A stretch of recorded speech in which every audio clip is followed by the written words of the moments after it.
33 ವರ್ಷ ಆಗೋಯ್ತು. ಬಹಳ ಕನಸುಗಳಿತ್ತು. ಆದರೆ ಎಲ್ಲೂ ನಾನು ಅಂದ್ಕೊಂಡಂತಾಗಲಿಲ್ಲ. ಕೆಲವು ತಪ್ಪು ನಿರ್ಧಾರಗಳು, ಕೆಲವು ಸೋಲು, ಕೆಲವು ಕಣ್ಣೀರು. ಆದರೆ ಇವತ್ತು ಒಂದು ನಿರ್ಧಾರ ಮಾಡಿದ್ದೀನಿ. ನನ್ನ ಜೀವನ ಹೊಸದಾಗಿ ಮತ್ತೆ ಶುರು ಮಾಡಬೇಕು ಅಂತ. ಈ ಬಾರಿ ಯಾರಿಗೂ ಆನ್ಸರೇಬಲ್ ಅಲ್ಲ, ನನಗೆ ನಾನೇ ಆನ್ಸರ್ ಮಾಡ್ಕೋಬೇಕಾಗುತ್ತೆ. Hello everyone, welcome to my channel Asha's journey. ಅಂದರೆ ಈ ಜರ್ನಿಲಿ ಏನೇನು ಇನ್ಕ್ಲೂಡ್ ಆಗಿರುತ್ತೆ ಅಂದರೆ ನನ್ನ ಸ್ಟಡೀಸು, ಅಂದರೆ ನಾನು ಗೌರ್ಮೆಂಟ್ ಜಾಬ್ಗೆ ಓದ್ಕೊತಾ ಇದ್ದೀನಿ. ಆ್ಯಂಡ್ ಆಲ್ರೆಡಿ 2 ಜಾಬ್ ಆಗಿತ್ತು, ರಿಸೈನ್ ಮಾಡಿದ್ದೀನಿ. ಅದು ಲಾಸ್ಟ್ ಕೆಲವು ವೀಡಿಯೋಸಲ್ಲಿ ನಾನು ಹಂಚ್ಕೊಂಡಿದ್ದೀನಿ. ಅದ್ರ ಜೊತೆ ಹೆಲ್ತಿ ಲೈಫ್ ಸ್ಟೈಲ್ ಲೀಡ್ ಮಾಡಬೇಕು ಅಂತ. ನಾಟ್ ಓನ್ಲಿ ಇನ್ ಫುಡ್, ಅಂದರೆ ಒಳ್ಳೆ ಊಟ ತಿನ್ನೋದು, ಡಯಟ್ ಮಾಡೋದು, ಅದು ಇದು ಅಂತ ಅಲ್ಲ, but both physically and mentally ಹೆಲ್ತಿಯಾಗಿರಬೇಕು ಅಂತ. ನಮ್ಮ ಯೋಚನೆಗಳು ಚೆನ್ನಾಗಿದೆ, ನಮ್ಮ ಲೈಫು ಚೆನ್ನಾಗಿರುತ್ತೆ. ಲೈಫ್ ಅಂತ ಅಲ್ಲ, ಅಷ್ಟು ದೊಡ್ಡ ದೊಡ್ಡ ಪದ ಉಪಯೋಗಿಸೋದು ಬೇಡ, ಬಟ್ ನಮಗೆ ನಾವು ಖುಷಿಯಾಗಿರ್ತೀವಿ. ನಮ್ಮ ಥಾಟ್ಸ್ನ ಕರೆಕ್ಟಾಗಿ ಇಟ್ಕೊಂಡ್ರೆ ನಮ್ಮ ಸೆಲ್ಫ್ ಇಂಪ್ರೂವ್ಮೆಂಟ್ ಅನ್ನೋದು ಕಾಣ್ತೀವಿ. ಪ್ರತಿದಿನ ನಿನ್ನೆಗಿಂತ ಇವತ್ತಿಗೆ 1% ಇಂಪ್ರೂವ್ಮೆಂಟ್ ಆದರೂ ಕೂಡ ಅದು ಹ್ಯೂಜ್ ರಿಸಲ್ಟ್ಸು ನಮ್ಮ ಲೈಫಲ್ಲಿ ಕಾಣುತ್ತೆ. ಅಂದರೆ ಇವತ್ತು ನಾವೇನು ಮಾಡ್ತೀವಿ ಅದು ಸ್ವಲ್ಪ ಸಣ್ಣದು ಅನ್ನಿಸ್ಬೋದು ನಮಗೆ. ಇದು ಏನು ದೊಡ್ಡ ಮಹಾನ, ಇದರಿಂದ ನಮಗೆ ತುಂಬ ಚೇಂಜಸ್ ಆಗಿಬಿಡುತ್ತೆ ನಮ್ಮ ಲೈಫಲ್ಲಿ ಅಂತ ನಮಗೆ ಒಂದೊಂದು ಸರಿ ಡೌಟ್ ಬರುತ್ತೆ.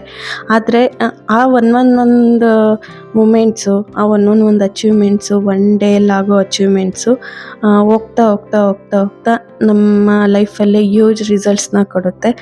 ನಾನು ಕೆಲವು ವಿಚಾರಗಳಲ್ಲಿ ಇವತ್ತು ಮಾಡೋಣ, ನಾಳೆ ಮಾಡೋಣ, ಅದೆಷ್ಟು ಇಷ್ಟೇ ಅಲ್ವಾ, ಅದನ್ನೇ ಬೇಗ ರೀಚ್ ಆಗ್ಬೋದು ಅಂತ ಹೇಳ್ಬಿಟ್ಟು ಡೈಲಿ ಬೇಸಿಸಲ್ಲಿ ಅವನ ಕೆಲಸಗಳನ್ನ ಮುಂದಕ್ಕೆ ಹಾಕ್ಕೊಂಡು ಕೆಲವು ಅಂದರೆ ಡ್ರಾಬ್ಯಾಕ್ಸ್ನ ಅನುಭವಿಸಿದ್ದೀನಿ.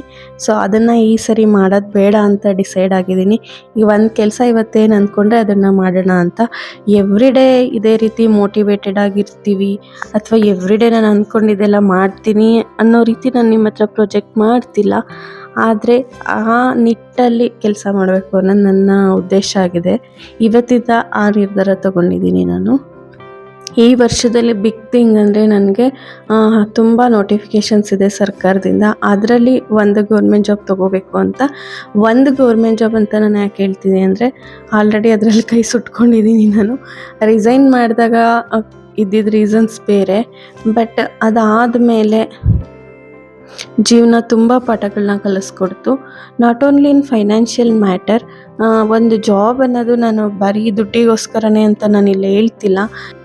ನಾವೊಂದು ಕೆಲಸಕ್ಕೆ ಅಂತ ಹೋದಾಗ ಅಥವಾ ಜಾಬ್ಗೆ ಅಂತ ಹೊರಗಡೆ ಹೋದಾಗ ನೂರಾರು ರೀತಿ ಪಾಠಗಳನ್ನ ನಮ್ಗದು ಕಲಿಸುತ್ತೆ.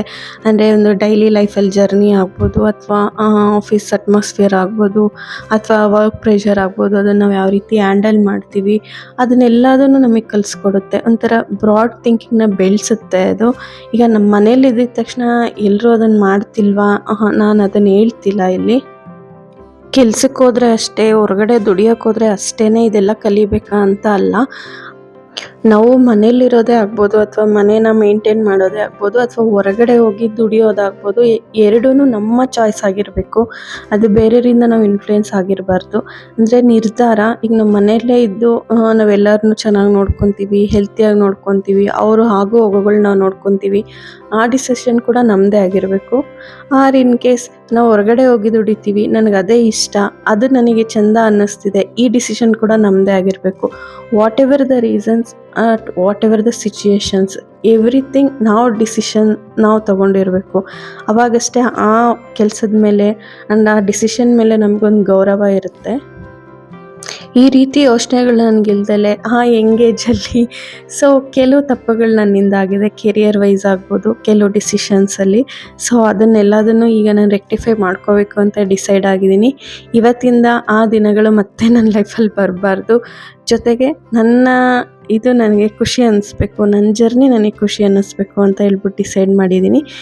ಇದು ನಾನು ಆ್ಯಕ್ಚುಲಿ ಬಿಸ್ನೆಸ್ ರಿಲೇಟೆಡ್ ಏನೋ ತೊಗೊಬರಕ್ಕೆ ಹೋದಾಗ ಟ್ರಾವೆಲ್ ವಿಡಿಯೋ ಅಷ್ಟೇ, ಜಸ್ಟ್ ಫಾರ್ ಕ್ಲಿಪ್ಸ್ ನಾನು ಆ್ಯಡ್ ಮಾಡಿದ್ದೀನಿ. ನಾಳೆಯಿಂದ ಪ್ರಾಪರ್ ವ್ಲಾಗ್ಸ್ ನಿಮಗೆ ಬರುತ್ತೆ. ದಟ್ ಚಾನಲ್ ಸಬ್ಸ್ಕ್ರೈಬ್ ಮಾಡ್ಕೊಂಡು ಫಾಲೋ ಮಾಡ್ತೀರಿ. ನಾನು ಈ ಜರ್ನಿನ ಯಾವ ರೀತಿ ಲೀಡ್ ಮಾಡ್ತೀನಿ ಅಂತ ನಿಮಗೂ ಕೂಡ ಶೇರ್ ಮಾಡ್ತೀನಿ. ಪ್ರತಿದಿನನೂ ನಾವು ಒಂದು ಪೇಪರ್ ಮೇಲೆ ಬರ್ದಂಗೆನೆ ಅಥವಾ ನಾವೇನೇನು ಡಿಸೈಡ್ ಆಗಿದ್ದೋ ಎಲ್ಲದೂ ಇವತ್ತು ಆಗೋಗ್ಬಿಡ್ಬೇಕು ಅದಲ್ಲ. ಜೀವನ ಅಂದಮೇಲೆ ಅನಿರೀಕ್ಷಿತ ಘಟನೆಗಳು ನಡೀತಾನೆ ಇರುತ್ತೆ. ಅಥವಾ ಸಪೋಸ್ ಇವತ್ತೇನೋ ಡಿಸೈಡ್ ಮಾಡಿರ್ತೀವಿ ಒಂದು 10 ಗಂಟೆಯಿಂದ 1 ಗಂಟೆವರೆಗೂ ಈ ಕೆಲಸ ಮಾಡಬೇಕು ಅಂತ. ಆವಾಗಲೇ ಯಾರಾದರೂ ಮನೆಗೆ ಒಂದು ರಿಲೇಟಿವ್ಸ್ ಯಾರಾದರೂ ಬಂದರು ಅಂದ್ಕೊಳ್ಳಿ, ಆವತ್ತಿನ ಡೇ ಸ್ಪಾಯಿಲ್ ಆದಂಗೆ. ಅಂದರೆ ಅವ್ರು ಬಂದಿದ ತಕ್ಷಣ ಸ್ಪಾಯಿಲ್ ಆಯಿತು ಅಂತಲ್ಲ, ಬಟ್ ಅವ್ರ ಜೊತೆ ಸ್ವಲ್ಪ ಟೈಮ್ ಸ್ಪೆಂಡ್ ಮಾಡಬೇಕಾಗತ್ತಲ್ವ ನಾವು. ಸೊ ನಾವು ಹಾಕಿರೋ ಪ್ಲ್ಯಾನಲ್ಲಿ ವರ್ಕೌಟ್ ಆಗಲ್ಲ. ಸೊ ಆ ರೀತಿ ಘಟನೆಗಳು ನಡೀತಾನೆ ಇರುತ್ತೆ. ಆ್ಯಂಡ್ ಎವ್ರಿ ಟೈಮ್ ನಮಗೆ ಲೈಫ್ ಸರ್ಪ್ರೈಸಸ್ನ ಗಿಫ್ಟಾಗಿ ಕೊಡ್ತಾನೆ ಇರುತ್ತೆ. ಸೊ ಅದನ್ನೆಲ್ಲ ಬಿಟ್ಟು ಒಂದು ಪಾಸಿಟಿವ್ ವೇಯಲ್ಲಿ ನನ್ನ ಜೀವನನ ನಾನು ಕಟ್ಕೋಬೇಕು ಅಂತ ಡಿಸೈಡ್ ಆಗಿದ್ದೀನಿ. ಅದರಲ್ಲಿ ಮುಖ್ಯ ಪಾತ್ರ ಅಂದರೆ ನಂದು ಸರ್ಕಾರಿ ಕೆಲಸ ಒಂದು, ಅಂದರೆ ನಾನು ಗೌರ್ಮೆಂಟ್ ಜಾಬ್ ತೊಗೊಳ್ಳೋದು, ಅದ್ರ ಜೊತೆಗೆ ನನ್ನ ಹೆಲ್ತಿ ಲೈಫ್ ಸ್ಟೈಲ್ನ ಲೀಡ್ ಮಾಡೋದು, ಮೋಸ್ಟ್ ಇಂಪಾರ್ಟೆಂಟ್ ನನ್ನ ಮಗಳು ಮಾನ್ವಿ, ಇದ್ರ ಜೊತೆ ಬಿಸ್ನೆಸ್ ವರ್ಕ್ಸು. ಸೊ ಇದರಲ್ಲಿ ನಿಮ್ಗೆ ಏನಾದರೂ ಇಂಟ್ರೆಸ್ಟ್ ಇದ್ದರೆ ಚಾನಲ್ ಸಬ್ಸ್ಕ್ರೈಬ್ ಮಾಡ್ಕೊಂಡು ಫಾಲೋ ಮಾಡ್ತೀರಿ. ನಿಮ್ಮ ಜೀವನದಲ್ಲಿ ನಿಮ್ಮ ದೊಡ್ಡ ಕನಸೇನು, ಅದನ್ನು ಈಡೇರಿದೆಯಾ ಅಥವಾ ಇನ್ನೂ ಆ ದಾರಿಯಲ್ಲಿದ್ದೀರಾ, ನನಗೆ ಕಮೆಂಟ್ ಮಾಡಿ ತಿಳಿಸಿ. ಇವತ್ತಿನ ವಿಡಿಯೋ ನಿಮ್ಗೆ ಇಷ್ಟ ಆಗಿದೆ ಅಂದ್ಕೊತೀನಿ. ನಾಳೆ ಇದೇ ರೀತಿ ವಿಡಿಯೋ ಜೊತೆ ಮತ್ತೆ ಮೀಟ್ ಆಗೋಣ. ಎಲ್ರಿಗೂ ಒಳ್ಳೆಯದಾಗಲಿ. Thank you so much.